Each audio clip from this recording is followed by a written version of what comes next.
The boy had always been avoided by others, simply because he looked intimidating. No one ever dared to approach him. But one day, he noticed a girl who not only wasn't afraid of him, but seemed to feel something different. However, the moment their eyes met, Oh, wait, no, I'm sorry. the girl hurriedly ran out of the cake shop. John felt a sting of disappointment, thinking he had scared her. His mother, though, shook her head. She's a regular. She's not that kind of person. She suggested John apologize next time she came. But John was troubled. What if he had really frightened her? What if she never came back? A few days later, his mother suddenly told him, "That girl came again today, and she asked to see you." John couldn't believe it. When they met, he was about to apologize, but the girl spoke first. She wanted to treat him to cake. Having almost no experience talking to girls, John didn't even know how to start a conversation. Thankfully, she explained first. "That day, I ran away because I was shy, but seeing how eagerly she stared at the dessert, John ended up giving the cake to her instead." Through that small moment, Annie finally learned his name.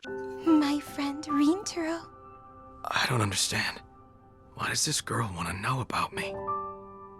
I finally found out. Finally?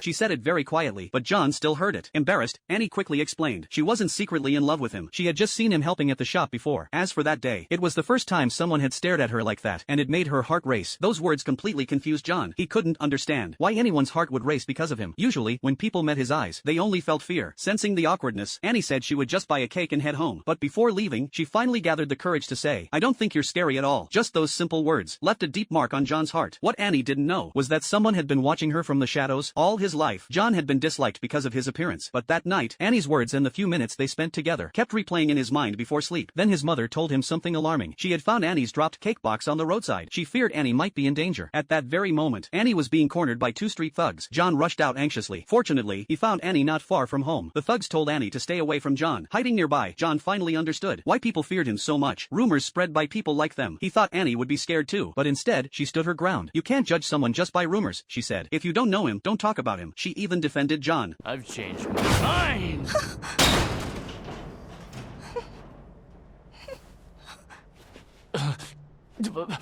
You! How's that going for you?